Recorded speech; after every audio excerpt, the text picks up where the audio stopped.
हाय, मेरा नाम जितेंद्र राजाराम वर्मा है और मेरा उद्देश्य आपको कोई ज्ञान देना नहीं है, बल्कि ये जताना है कि जिस दिन आप इस कुटिल और हिंसक राजनीति का विकल्प तलाशने की जरूरत महसूस करें, उस दिन मैं आपको एक विकल्प के रूप में नजर आऊँ। एक ऐसा विकल्प जो आज की तारीख में बनना लगभग असंभव है, क्योंकि व्यक्ति अगर शिक्षित हो तो गरीब से गरीब व्यक्ति भी शिक्षक होकर के क्लासरूम में अपनी जगह बना सकता है, लेकिन संसद या विधानसभा में अपनी जगह बनाने के लिए करोड़ों रुपए का अंबार चाहिए। अगर इस धारणा को तोड़ा नहीं गया तो हमारी संसदें बेलगाम हो जाएंगी। और अगर आप ये सब कुछ बर्दाश्त कर सकते हैं तो कोई बात नहीं, और अगर नहीं बर्दाश्त कर सकते हैं तो मेरे जैसे विकल्प आपको क्यों चुनना चाहिए, इस बात पर एक गणित हल करते हैं। इस देश में 545 लोकसभा सांसद हैं, 250 राज्यसभा सांसद हैं और कोई 4000 के लगभग विधायक हैं। तो कम से कम 4900 वर्ल्ड क्लास तकनीकी, चिकित्सा, कला, कौशल, खेल के विश्वविद्यालय होने चाहिए और कम से कम इतनी ही सर्व सुविधा युक्त सुपर स्पेशलिटी हॉस्पिटल्स होने चाहिए, जो कि आज कोई 500 से अधिक नहीं है। और यदि निजी संस्थानों को हटा दिया जाए तो यह आंकड़ा 100 या 150 से भी कम की कसौटी पर आकर के गिरता है। यानी कि डिमांड और सप्लाई में इतना गैप है और इसलिए ही जातिवादी दुर्भावना अपनी जड़ें हमारे देश में जमा गई हैं। दूसरा ये कि देश में कई प्रमुख लेबर इंटेंसिव कार्य जैसे जनसंख्या का गणना, खेत मिट्टी की परीक्षण, पानी और तालाबों की आवश्यकता, रिसर्च सैंपलिंग आदि काम सरकारी कर्मचारियों के बजाय हमें छात्रों को दे देना चाहिए, ताकि छात्र अपनी शिक्षा के उपयोग एवं व्यवहारिक ज्ञान को समय रहते अर्जित कर सकें और स्टाइपेंड फंड से थोड़ी बहुत आर्थिक स्वावलंबता प्राप्त कर सकें। इससे छात्रों में आत्मनिर्भरता पैदा होगी और सरकारी कर्मचारियों को भी व्यर्थ की व्यस्तताओं से निजात मिलेगी।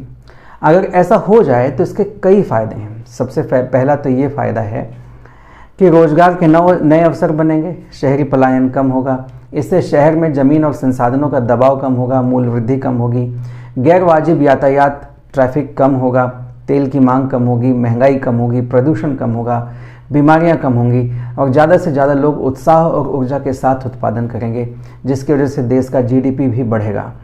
ये सारे सूचकांक इस देश के विकास की गति नापनी चाहिए, न कि वो शोर जो हम टीवी और मोबाइल के माध्यम से कंज्यूम करते हैं।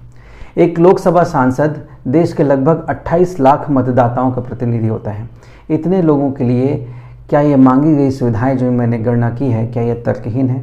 सोचिए, सिर्फ एक नवाचार से कई समस्याओं का हल निकाला जा सकता है, लेकिन ये होता क्यों नहीं है? अभी तक हुआ क्यों नहीं? क्या इस देश में अफसरशाह या नेता इतनी मामूली सी गणना को समझ नहीं सकते? क्या कोई 50,000 संस्थानों को चलाने के लिए इस देश में धन या कौशल की कमी है? दोस्तों, कमी है तो सिर्फ एक चीज़ की, वो है नीयत। इस देश की सत्ता की नीयत में हमें मोहताज रखना ही तय किया है, हम सब पर एहसान करना ही तय किया है और एहसान जताना ही वो अपना राजनीतिक कर्तव्य मानते हैं। हम लोग जीवन के हर सुख दुख को 6 घंटे की फिल्म की तरह जीते हैं और भूल जाते हैं। वोट देते हैं, भूल जाते हैं, पढ़ाई करते हैं, भूल जाते हैं, गलती करते हैं, भूल जाते हैं, कुछ जीत गए फिर भूल गए, कुछ हार गए फिर भूल गए। हम वोट देकर नेताओं को सवाल करना भूल जाते हैं। नेता जवाब न दें तो जवाब देना भूल जाते हैं। कारण ये है कि उनकी नीयत हमको सुरक्षित रखना नहीं, बल्कि अपनी ताकत को लगातार बढ़ाए रखना है। क्या आप मानते हैं कि नेताओं की जवाबदारी और जिम्मेदारी तय होनी चाहिए?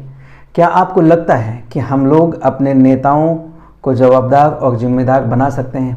क्या आपको लगता है कि लोकसभा क्षेत्र और जिला स्तर पर अच्छे संस्थानों को बनाने से शहरी पलायन रुकेगा, जिले के भीतर ही अच्छे रोजगार मिलेंगे, शहरी भार कम होगा और इससे महानगर और जिला स्तर दोनों ही अपनी अपनी जगह पर बेहतर जीवन के लिए माहौल पैदा कर पाएंगे? क्या आप मेरे इस विचार से सहमत हैं? क्या आपको इसमें कोई खामी नजर आती है? दोनों स्थिति में या तो इस विचार को प्रसारित करिए या फिर अपने विचार मुझ तक भेजिए। अपने कर्तव्य को पूरा कीजिए, निष्क्रिय मत रहिए। आपकी सकारात्मक प्रतिक्रिया की उम्मीद में मैं आपका दोस्त Jitendra Rajaram Verma. Thank you very much.